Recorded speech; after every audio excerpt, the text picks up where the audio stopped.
Ratusan jamaah calon haji yang tergabung dalam kloter pertama embarkasi Medan sempat mengalami penundaan keberangkatan menuju ke Tanah Suci Mekah.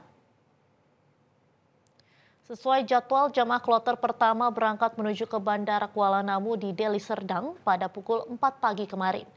Rombongan jemaah calon haji kloter pertama ini menggunakan penerbangan pesawat Garuda Indonesia dengan nomor penerbangan GIA 3101 lepas landas meninggalkan Bandara Kuala Namu pada pukul 12 siang lebih 9 menit.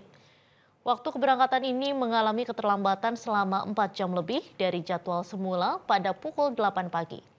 Sebelumnya, PJ Gubernur Sumut Hasanuddin melepas keberangkatan jamaah calon haji kloter pertama asal Kabupaten Asahan di Asrama Haji Medan. Rombongan kemudian berangkat menggunakan 9 unit bus menuju Bandara Kuala Namu dengan pengawalan pihak kepolisian dan tenaga medis untuk menjamin keselamatan dan kesehatan para jemaah.